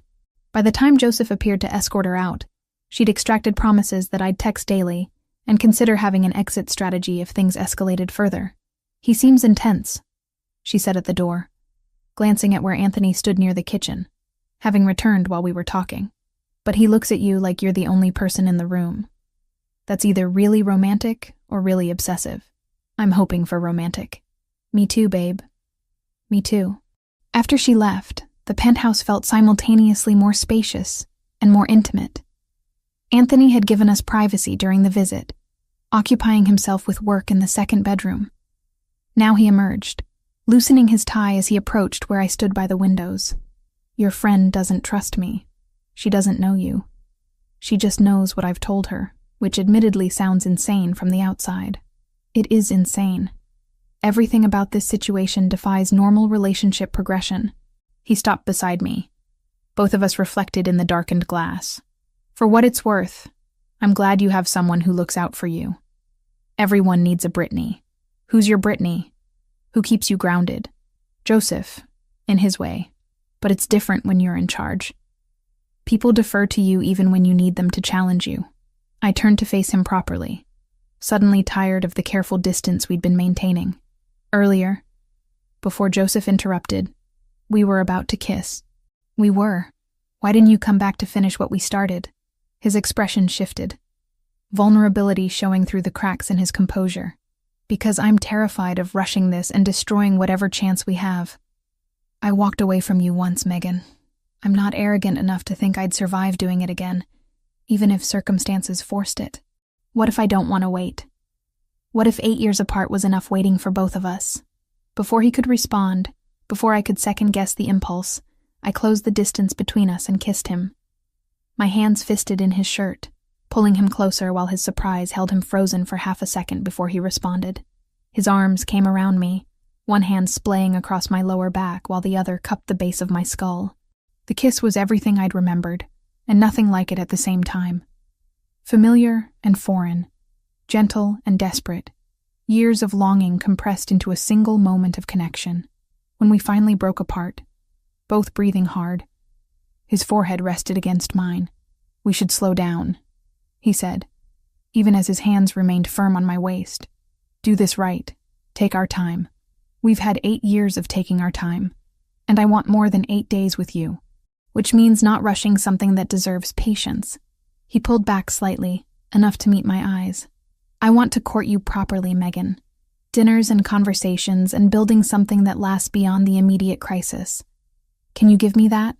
The request was so unexpected, so old-fashioned and genuine, that I felt my resistance crumbling. This wasn't rejection. This was him valuing what we were building over immediate gratification. Okay, we'll do this right. Whatever that means. His smile transformed his face, making him look younger, more like the boy I'd loved at 17. Thank you.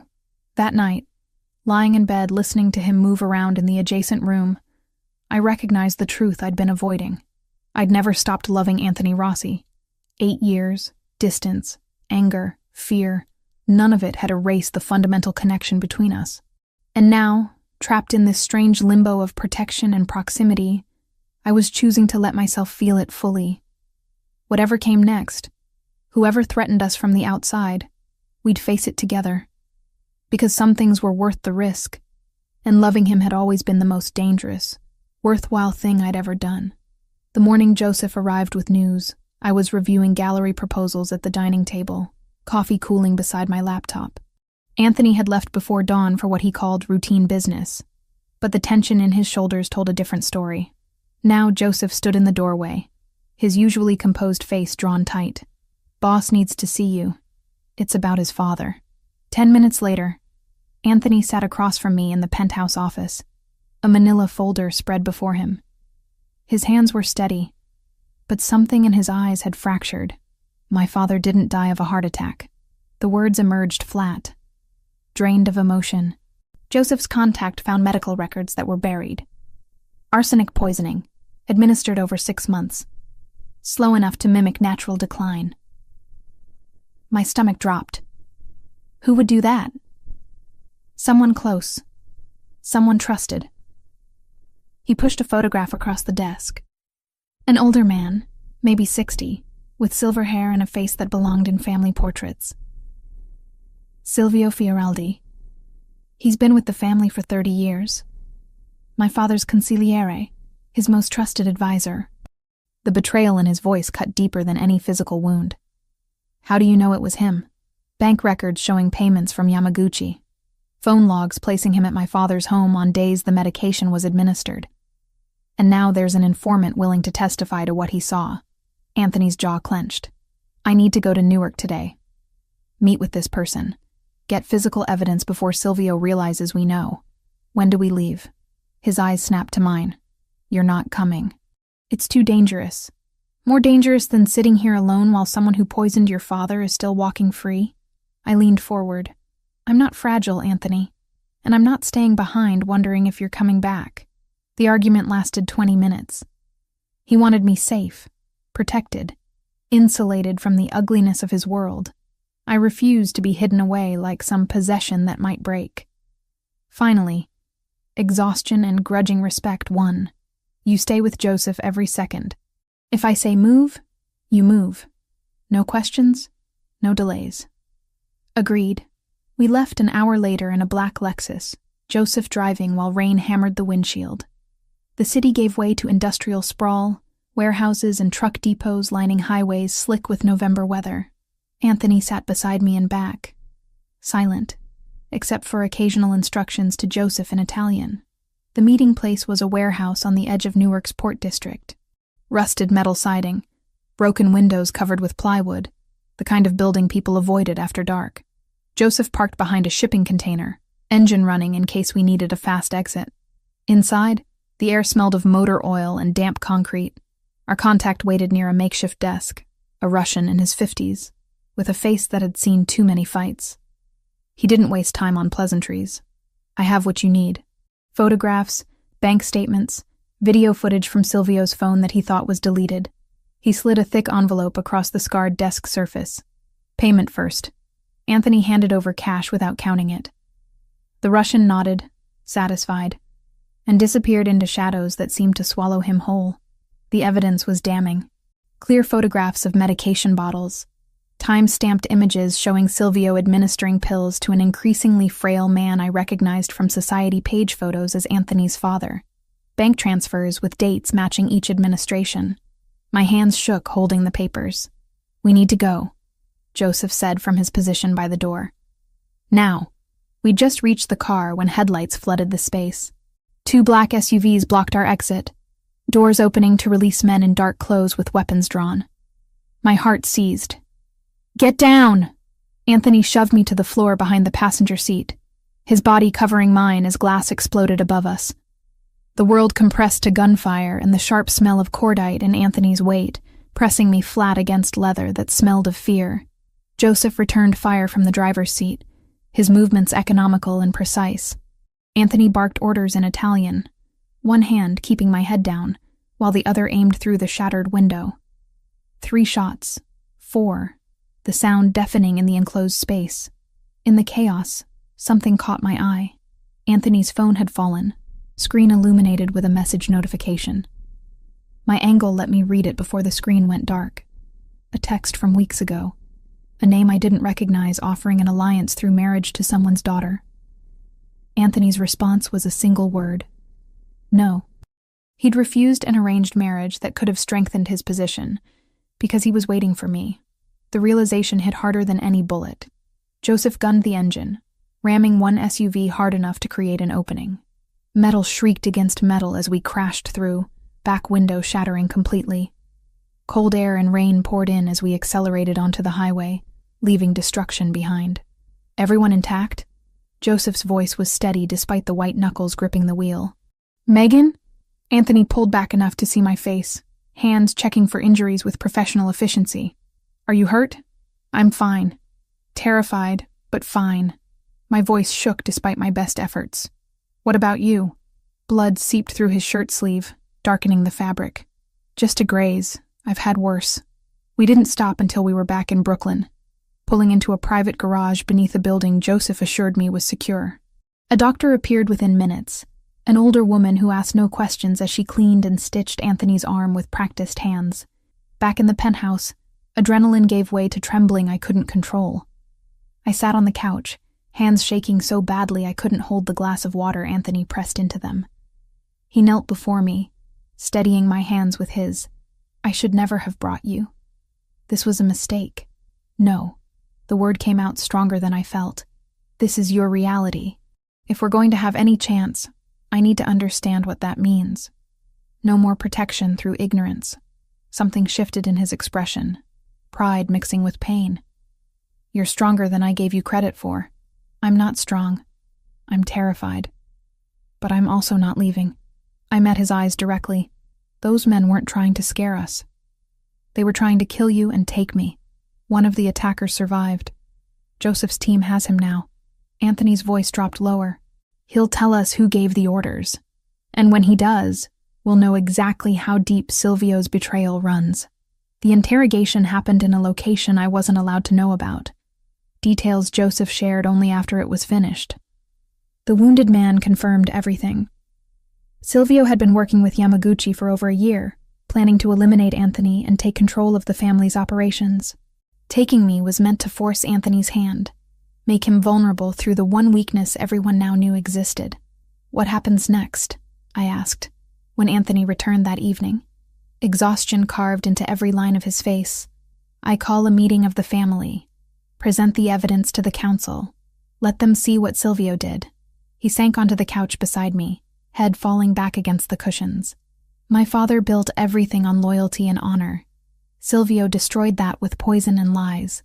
Will they believe you? The evidence speaks for itself. And Joseph has 3 witnesses willing to testify to what they saw. Transactions they processed, conversations they overheard." His hand found mine, squeezing gently. "But it means war. Yamaguchi won't accept losing their inside man without retaliation. Then we deal with that when it comes." I turned to face him fully. "Right now, we focus on exposing the truth and getting justice for your father." His eyes searched my face, looking for something I couldn't name. "When did you become so brave?" "When I realized running wouldn't protect me any better than staying. At least here, I'm with someone who'd rather die than let me be harmed." I reached up to touch his face, fingers tracing the sharp line of his jaw. "I saw the message on your phone. The arranged marriage proposal you refused." He stilled. "That wasn't meant for you to see. But I did. And it made me understand something. You weren't just waiting for me out of nostalgia or guilt.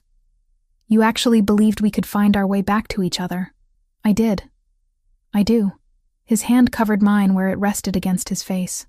"Every decision I've made for the past 2 years has been about building something strong enough to protect you when I finally found you again. The alliances I formed, the territory I secured, the power I consolidated, all of it was preparation for this. For what? For keeping you safe in a world that will always be dangerous.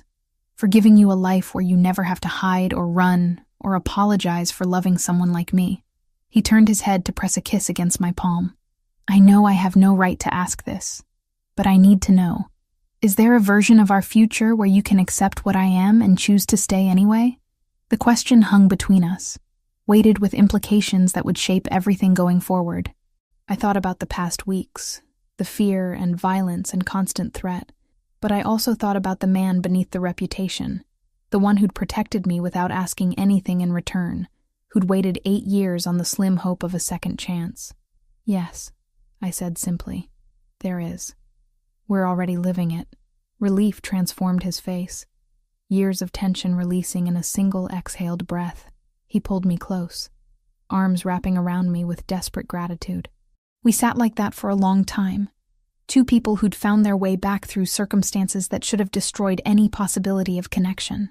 Outside, the city continued its endless motion, oblivious to the quiet revolution happening in a Brooklyn penthouse. Somewhere in that vast urban sprawl, Silvio Fioraldi still moved freely, unaware that his betrayal had been discovered and documented. And somewhere else, Yamaguchi's people were planning their next move, calculating odds in a game where we'd just changed all the rules. But in that moment, none of it mattered as much as the steady rhythm of Anthony's heartbeat beneath my ear and the certainty that whatever came next, we would face it together. The boy I'd loved at 17 had grown into a man I was choosing all over again, not despite his darkness, but with full understanding of what that choice meant. And for the first time since walking into Bellanotte and finding a ring in my drink, I felt something that might have been peace. The night after the ambush, sleep was impossible. Every time I closed my eyes, I saw shattered glass and muzzle flashes, felt Anthony's weight crushing the air from my lungs as bullets tore through metal around us. I lay in the darkness listening to him move restlessly in the adjacent room, both of us trapped in separate replays of violence neither could shake. Around 3 a.m, I gave up pretending and found him standing at the windows, silhouette sharp against city lights. His injured arm hung carefully at his side, white bandage visible beneath his rolled sleeve. "Can't sleep either?" I asked softly. He turned, exhaustion carved into every line of his face. "Every time I close my eyes, I see you in that car with bullets coming through the glass. I see 100 ways you could have died because I was stupid enough to bring you into a war zone. I'm alive. We both are." I crossed to stand beside him, our reflections ghost-like in the dark glass. "What happens now?" Joseph interrogated the wounded attacker for 6 hours. He confirmed everything we suspected. Anthony's voice was hollow. Silvio orchestrated the ambush. He knew we were meeting the informant, knew the route we'd take. He has people inside my organization feeding him information. The betrayal ran deeper than I'd imagined. How is that possible? I thought you controlled everything. I control the major operations, the territory, the alliances, but the family has hundreds of soldiers, associates, people connected through decades of relationships I inherited when my father died. His hand clenched against the window frame. Silvio was my father's consigliere. People are loyal to him out of respect for what he represented. Now I have to prove he's a traitor without creating a civil war. The evidence you collected will only matter if I present it correctly. There's protocol, structure, ways these things are done. He finally looked at me directly. "Tomorrow I'm calling a formal meeting of the family council. Every captain, every made man who matters. I'll lay out the evidence and let them judge. And if they don't believe you, then I'll have bigger problems than Yamaguchi." Morning arrived too quickly. Anthony left before dawn with Joseph and 3 other men whose names I didn't know. The penthouse felt cavernous in his absence, every shadow potentially threatening now that I understood how easily violence could erupt. I tried to work, opening my laptop to review gallery emails, but concentration was impossible. Around noon, Joseph returned alone. "Boss wants you to know the meeting is underway. He'll call when it's finished." His expression gave nothing away. "In the meantime, I'm supposed to keep you occupied and safe. How long will it take?" "Hours. These things don't rush." He moved to the kitchen, filling the espresso machine with practiced efficiency. "You hungry?" "I make decent carbonara when I'm not busy shooting people." Despite everything, I almost smiled. "You cook?" "My mother insisted all her sons learn. Said women weren't servants, and any man who couldn't feed himself deserved to starve." He measured pasta into boiling water. "Boss is the same way. His grandmother taught him everything about food and family before she died." We ate in comfortable silence, Joseph's presence surprisingly calming, despite his profession. He told stories about Anthony as a younger man, reckless and idealistic, trying to change a system that had existed for generations. "He wanted out once," Joseph admitted, finishing his wine. "Right after his father brought him fully into the business. He had this plan to go to college, study law, become legitimate. But then the Castellano situation happened and everything changed." "What situation?" "Family war. Territory dispute that got bloody fast. Anthony's father needed him. And he stepped up because that's who he is. Been stepping up ever since. Even when it costs him everything he wanted." Joseph's eyes found mine. "Including you. He told me about the letter, about forcing you away 8 years ago. Nearly destroyed him writing those words. The revelation landed heavy. He never told me that part. He wouldn't. Boss doesn't do vulnerability well with most people." Joseph stood clearing plates. "But with you, he's different. More human. Whatever you're doing, keep doing it. The family needs him human, not just the machine his father tried to make him." 4 hours passed before my encrypted phone finally rang. Anthony's voice came through rough with exhaustion. "It's done. Silvio has been formally expelled from the family. The council voted unanimously after seeing the evidence." Relief flooded through me. "That's good, right? It's progress. But expulsion isn't execution. Silvio is still alive, still connected to Yamaguchi, still dangerous." Papers rustled in the background. "I'm coming home. We need to talk about next steps." He arrived an hour later, suit rumpled, tie loosened, looking like he'd aged a decade in a single day. But when his eyes found me, something in his expression eased. "Tell me everything," I said, guiding him to the couch. The meeting had been brutal. Hours of presenting evidence, answering challenges, defending his investigation against men who'd known Silvio for decades. but the proof was undeniable. Medical records, bank statements, witness testimony from the Russian informant who'd appeared via video link. By the end, even Silvio's oldest allies had turned against him. What about Yamaguchi? That's more complicated. Losing Silvio weakens their position significantly, but they won't back down without negotiation. Anthony ran a hand through his hair, disheveling it further. Joseph is arranging a sit-down with their leadership. Neutral territory, mediators present. We'll propose terms for peace, and if they refuse, then we prepare for war. He said it matter-of-factly, as if discussing dinner plans rather than potential violence. But I don't think they will. They're pragmatic. They wanted leverage over me through Silvio and through you. Both those options are gone now. Continuing the conflict costs them more than they'll gain. I processed this, trying to understand the cold calculations that governed his world. When does this happen? 3 days. Gives both sides time to prepare positions, gather their people. His hand found mine, squeezing gently. You'll stay here with security doubled. I won't risk them trying something desperate before the meeting. I want to help. There has to be something I can do besides hide and wait. Anthony was quiet for a long moment, considering. Actually, there might be. You mentioned you have contacts in the art world, people who track expensive purchases and money movement through galleries. My boss knows everyone in that space. Why? Because Silvio has been laundering money through art purchases for years. If we can track those purchases, trace the sales back to specific buyers, we might find additional evidence linking him to Yamaguchi. He pulled up his phone, scrolling through documents. Joseph found gallery receipts in Silvio's financial records. Pieces worth hundreds of thousands bought and sold through private dealers. My expertise finally had practical application in his world. Give me the names of the galleries and approximate dates. I can make calls, use professional connections to trace the transactions without raising suspicions. For the next 2 hours, we worked together at the dining table, Anthony providing information while I contacted gallery directors, curators, private dealers. My professional reputation opened doors that would have slammed shut for anyone obviously connected to organized crime. By evening, I'd traced 5 major purchases directly back to a shell corporation registered in Tokyo, with known ties to Yamaguchi. This is solid, Anthony said, reviewing my notes. Financial evidence they can't deny. Between what we already have and this, their position at the negotiation table just got significantly weaker. Pride swelled in my chest. Ridiculous under the circumstances, but undeniable. I helped. You did more than help.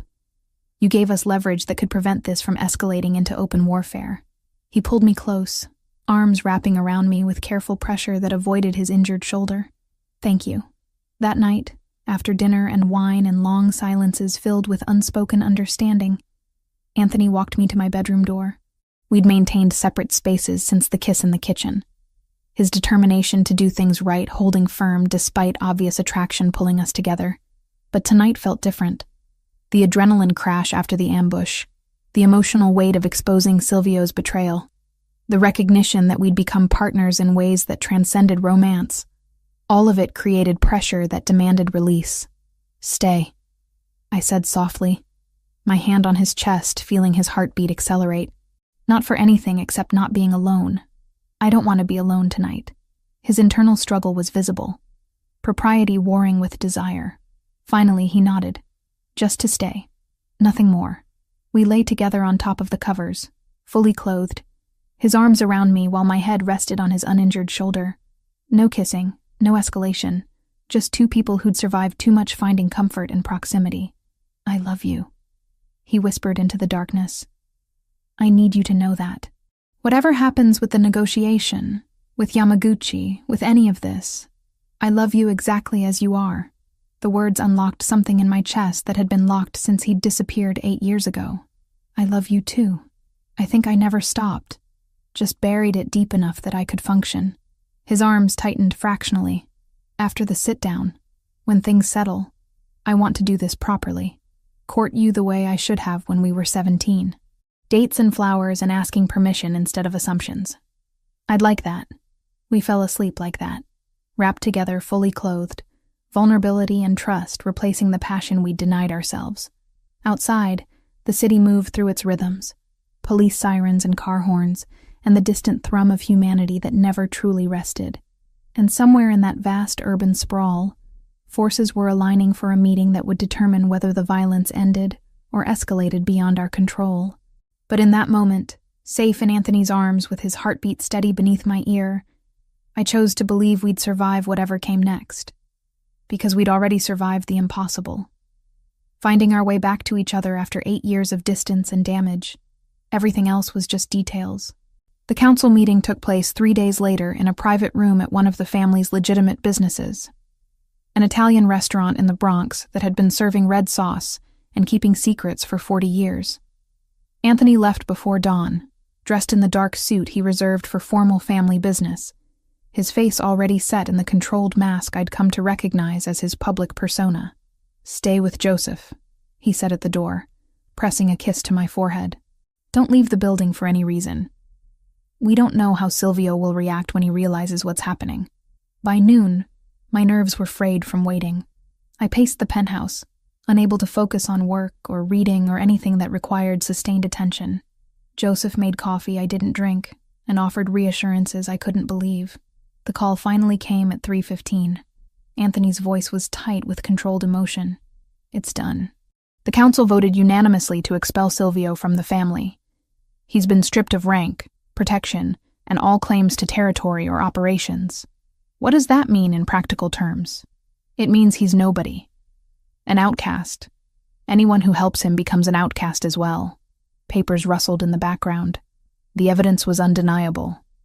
When the council saw the video of him administering poison to my father, saw the bank transfers, heard the testimony, even his closest allies turned on him.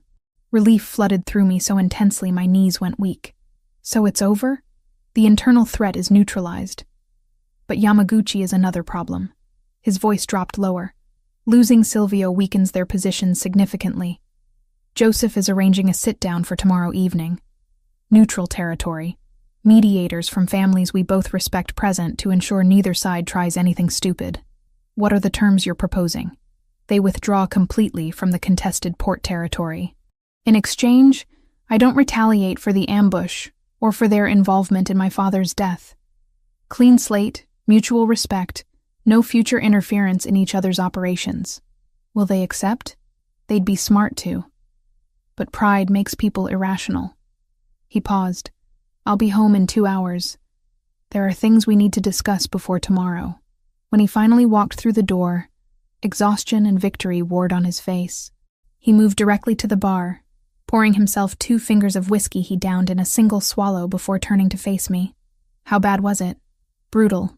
Silvio tried to defend himself, claimed the evidence was fabricated, that I was staging a coup using my father's death as justification. Anthony poured another measure but didn't drink it immediately. But the medical examiner's report was official, stamped and signed. The bank records came from government sources Joseph's contacts accessed legally. There was no denying what he'd done. How did the council react? Old Guard was devastated.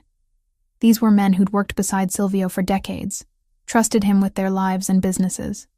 Younger members were furious, demanding immediate execution rather than just expulsion. He finally took a sip of the whiskey, rolling it over his tongue. I had to remind everyone that we're not savages. We have codes, procedures.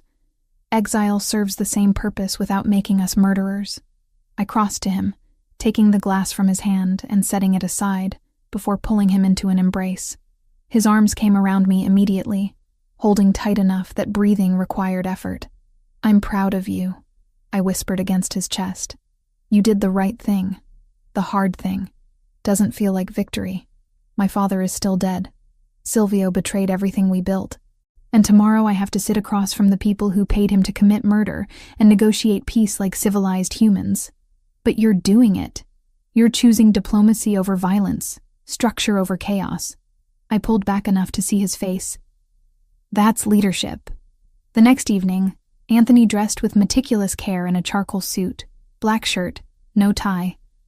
Professional but not ostentatious. Joseph arrived early with 3 other men whose names Anthony didn't share, all armed but concealing their weapons beneath perfectly tailored jackets. The meeting is at a restaurant in Little Italy, neutral ground, owned by the Greco family who agreed to mediate. Anthony checked his reflection one last time, adjusting his cuffs with precise movements. There will be 4 Yamaguchi representatives, 4 of us, and 2 mediators. Establish protocol. Everyone respects the rules or risks becoming pariahs. What happens if they refuse your terms? Then we prepare for war. He said it simply, as if discussing weather rather than potential bloodshed. But I don't think they will. They're businessmen, same as me. War is expensive and unpredictable. Peace with clear boundaries serves everyone better. After he left, the penthouse felt cavernous and threatening. Every sound made me jump. Every shadow seemed potentially hostile. I tried to work, to watch television, to do anything that would distract from imagining worst-case scenarios. Nothing helped. Around 9, my phone rang. Brittany's name on the screen. Please tell me you're okay and not being held hostage by Italian mobsters. Despite everything, I almost laughed. I'm fine, safe, just dealing with complicated situations. Complicated like what? Because you've been ghost mode for weeks and I'm about ready to file a missing person report.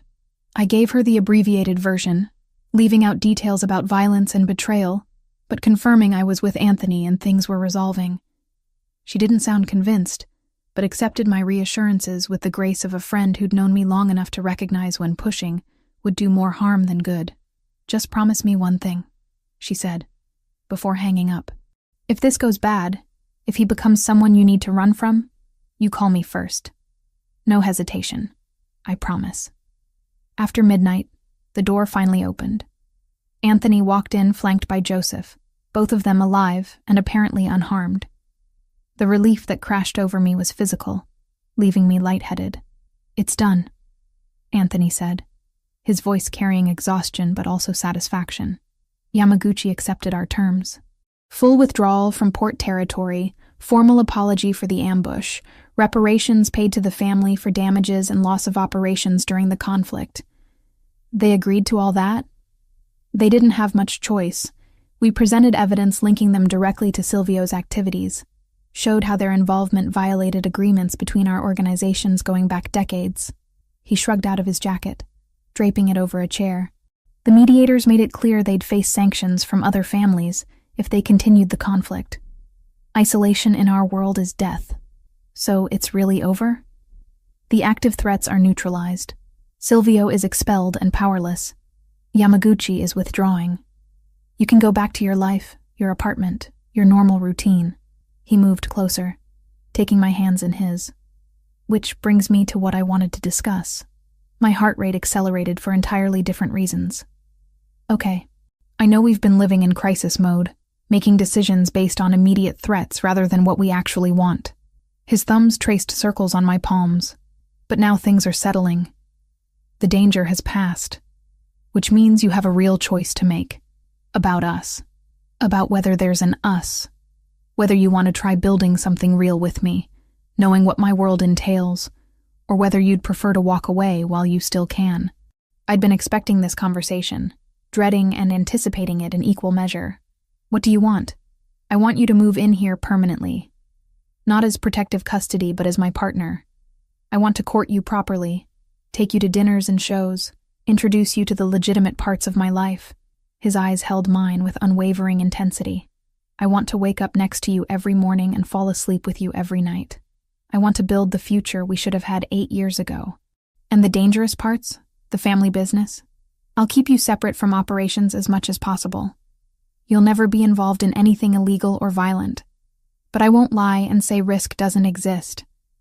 Being with me means accepting a certain level of permanent security, of always looking over your shoulder. He squeezed my hands gently. I need you to understand what you're agreeing to before you answer.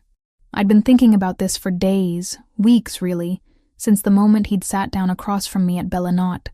Every logical argument said I should walk away, return to my quiet gallery life, find someone uncomplicated and safe. But logic had never governed my feelings for Anthony Rossi. I love you, I said simply. I've loved you since we were 17. And I never really stopped. 8 years apart didn't kill it. And danger hasn't scared it away. So yes, I want to build a life with you. All of it. The complicated and the beautiful and everything in between. His relief was palpable. tension releasing from shoulders that had carried it for too long. "There's one more thing." He reached into his jacket pocket, withdrawing a small velvet box I recognized from Bellinot. Inside, the same vintage ring with its diamond-catching light. His grandmother's ring that had started everything. "This belongs to you, whether or not you're ready to wear it yet." He set the box in my palm, closing my fingers around it. "I'm not proposing tonight. I want to do that properly, when we've had time to build something stable. But I want you to have this, to know that my intentions are serious and permanent." I opened the box, studying the delicate filigree work and the diamond that had survived decades to reach this moment. "It's beautiful. She would have loved you. My grandmother had the same fire, the same refusal to accept less than honesty." He took the ring from the box, not to put it on my finger but to show me the inscription inside the band. "Amor vincit omnia." Love conquers all. Tears pricked my eyes as I touched the engraving. "Keep it safe for me. When you're ready to propose properly, this is the ring I want." He returned it to the box, pockets closing around the promise we'd just made. Then he pulled me close, kissing me with tenderness that spoke of patience and commitment rather than urgency. "I love you, Megan Foster. And I promise to spend the rest of my life proving that choosing me was the right decision. I love you too.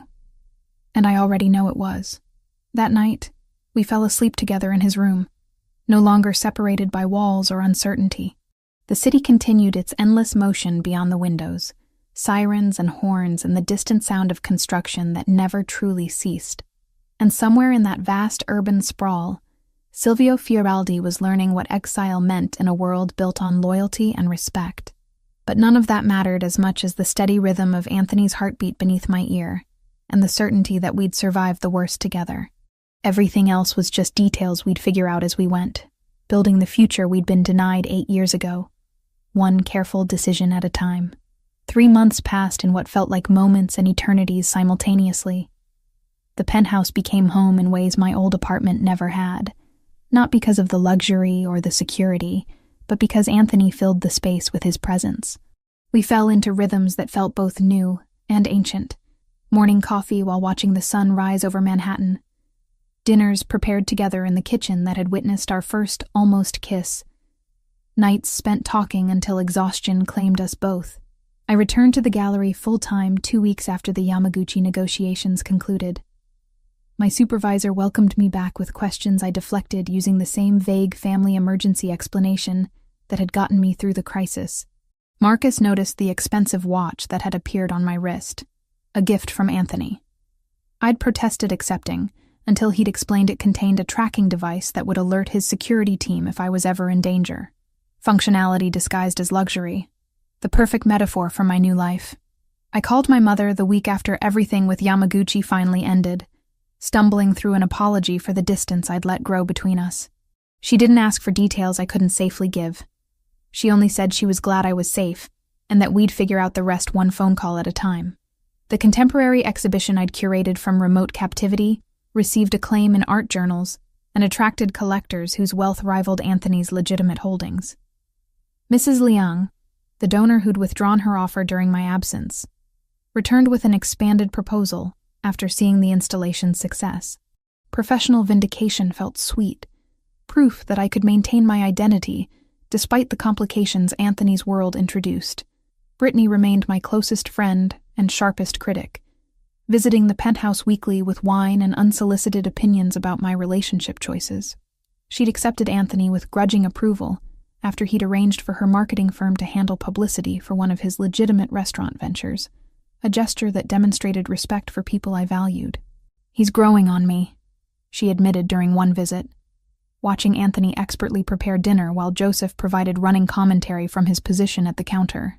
"Still not sure about the whole crime family thing, but at least he treats you like an equal instead of a possession. That's high praise coming from you.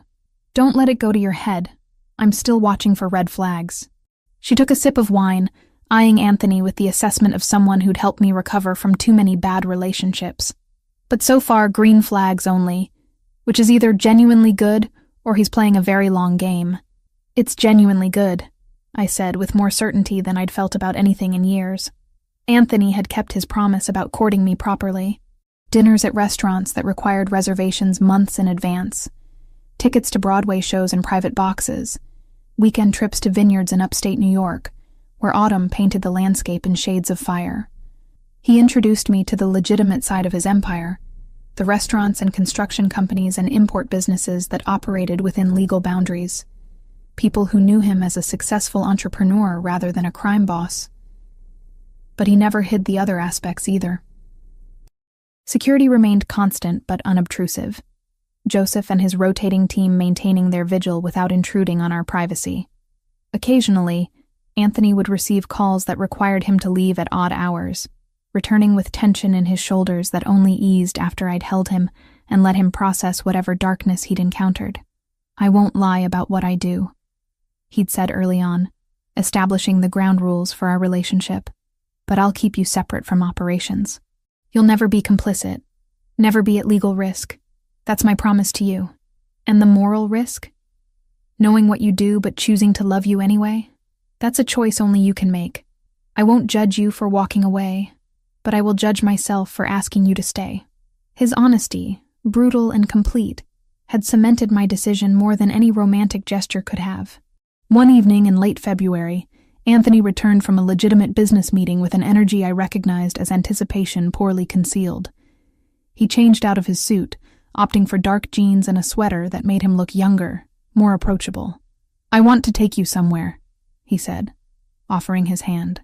"No security detail, no plans. Just us." We walked through Brooklyn as twilight transformed the city, streetlights flickering on in sequence while the last daylight bled from the sky. Anthony led me to Coney Island, to the pier where he'd mentioned they used to meet as teenagers. The beach stretched empty in both directions, winter having claimed it from summer crowds. "I used to come here after particularly difficult days," he said, leaning against the railing while waves crashed below. "My father would demand things I wasn't ready to do, make decisions I couldn't understand. I'd come here and imagine a different life, one where I was just Anthony instead of the heir to an empire built on violence and compromise. Do you still imagine that life? Sometimes, but less than I used to." He turned to face me, the pier lights casting his features in gold and shadow. "Because the life I have now, with you in it, is better than anything I imagined back then." My breath caught as he reached into his pocket, withdrawing the small velvet box I recognized from months ago. My heart hammered against my ribs as he opened it, revealing his grandmother's ring catching the pier lights with inherited brilliance. "Megan Foster, I've loved you since I was 17 years old. I loved you through 8 years of separation, through threats and danger, and every moment that should have convinced me to let you go." He knelt on the weathered boards, oblivious to passing joggers who slowed to watch. "I want to spend the rest of my life proving that choosing me wasn't a mistake. Will you marry me?" Tears blurred my vision as I nodded, words failing me until I could finally choke out, "Yes. Yes, of course, yes." He stood, sliding the ring onto my finger where it settled like it had always belonged there. The inscription inside the band pressed against my skin, a reminder written in another language that love conquered everything, even the obstacles that should have destroyed us. The kiss that followed held promises and gratitude, commitment and relief. When we finally broke apart, both breathless and grinning, I noticed the small crowd that had gathered, tourists and locals alike applauding this moment of witnessed happiness. "We should celebrate," I said, admiring the way the ring looked on my hand. "We will, but first, there's something else." He took my hand, guiding me back toward the boardwalk. "I made arrangements for a proper engagement party next month. Family and friends, the people who matter to both of us. Brittany's already coordinating with Joseph on the guest list. You've been planning this for weeks, waiting for the right moment, the right words, the right everything." His thumb traced the ring on my finger. "You deserve perfect, Megan. Even if my world isn't perfect, the way I love you should be." We celebrated that night at Bellinata, the restaurant where everything had begun. Anthony had reserved it entirely for us, the staff preparing a feast, while we sat at the same table where I'd found his grandmother's ring floating in my drink months before. The symbolism wasn't lost on either of us. How far we'd traveled from that night of uncertainty and fear to this moment of chosen commitment. "To us," Anthony said, raising his glass. To surviving the impossible and choosing each other anyway. To love conquering all. I replied, echoing the inscription on my ring. The engagement party happened on a Saturday in March, spring finally beginning to thaw the city after winter's grip. Anthony had rented space at one of his legitimate restaurants, a place elegant enough for his world, but approachable enough for mine. Brittany arrived early, helping me into the dress we'd chosen together. Ivory silk that managed to be both sophisticated and understated. "You're glowing," she said, adjusting my hair one final time. Like genuinely happy in a way I've never seen before. I am happy. Terrifyingly, completely happy. The party blended worlds seamlessly. Gallery colleagues mingled with members of Anthony's legitimate businesses, while family members I was still learning to identify by name shared stories about Anthony's childhood. Joseph gave a toast that managed to be both heartfelt and appropriately vague about the circumstances of our reunion. "To the boss and his lady," he said, raising his glass. "May they have decades of happiness ahead." The celebration continued past midnight. Wine and laughter and joy that felt earned after months of crisis and uncertainty. When the last guests departed and we were alone with the cleanup crew, Anthony pulled me onto the empty dance floor, swaying to music that existed only in our heads. "This is what I wanted," he murmured against my hair. "A life where we can have moments like this, where the darkness doesn't touch everything. We'll have that life. We're already building it." I pulled back to see his face, memorizing this moment of complete peace. Together. 3 days later, I stood in a boutique fitting room while a seamstress pinned the hem of my wedding dress, ivory lace and silk that had been custom-made to my measurements. Simple but elegant, traditional but with modern touches that reflected who I'd become. The ceremony was scheduled for early June, an intimate affair at a historic church in Brooklyn, followed by a reception at Bellinate. "You're thinking too hard," the seamstress said, studying my reflection. "Trust the dress. It knows what it's doing." But I wasn't thinking about the dress. I was thinking about how far I'd traveled since receiving that mysterious invitation. How the girl who'd walked into an expensive restaurant expecting danger had found love instead. How the boy I'd known at 17 had grown into a man who balanced darkness and light, with the skill of someone who'd learned those lessons through blood and sacrifice. The wedding planning consumed the following months, details coordinated between Brittany and Joseph with the precision of military strategists. Anthony remained involved but deferred to my preferences on everything from flowers to music, his only request being that we incorporate his grandmother's recipes into the reception menu. "Family traditions," he explained when I asked about his insistence on specific dishes. "I want her there in spirit, want you to understand the heritage you're joining." The rehearsal dinner happened on a Friday evening in early June, warm air carrying the scent of summer while the city hummed with energy. We gathered at a private room in one of Anthony's restaurants, immediate family and closest friends sharing stories and laughter that built to the following day's celebration. Joseph stood to give another toast, this one more personal than his engagement party speech. "I've known the boss since we were kids running the streets together, getting into trouble that would have landed us in jail if we weren't careful. I've watched him build an empire, make impossible decisions, sacrifice everything for the people he's responsible for protecting. But I've never seen him happy until Megan walked back into his life, to happiness, to love, and to the family we choose." The wedding day dawned clear and perfect, summer arriving fully with warmth that felt like blessing. I woke early in the penthouse that would soon officially be ours rather than mine by circumstance, watching the city come alive beyond the windows. By afternoon, I stood in the church vestibule with Brittany making last-minute adjustments to my dress, while organ music filtered through the doors. "Last chance to run," she joked, though her eyes were wet with tears. "I have a car waiting just in case. I'm exactly where I want to be." The ceremony passed in a blur of candlelight and flowers, traditional words spoken in Italian and English, while everyone who mattered witnessed our commitment. When the priest pronounced us married, and Anthony kissed me with the confidence of someone who'd waited years for this exact moment, the applause that erupted felt like benediction. The reception at Bellinate celebrated everything we'd survived and built together. Food prepared from recipes Anthony's grandmother had perfected. Wine from vineyards we'd visited together. Music that made people dance until their feet protested. Around midnight, we slipped away to a corner table, stealing a moment of privacy in the chaos of celebration. "Mrs. Rossi," Anthony said, testing how my new name sounded. "How does it feel?" Perfect. Terrifying. Like jumping off a cliff and discovering I could fly. I leaned against him, exhausted and happier than I'd imagined possible. "Worth every risk. We're going to be happy," he said with the certainty of someone who'd fought too hard to accept any other outcome. Not perfect, not without challenges, but genuinely, fundamentally happy. "I believe you." And I did, because we'd already survived the impossible, had found our way back to each other through circumstances that should have destroyed any hope of connection.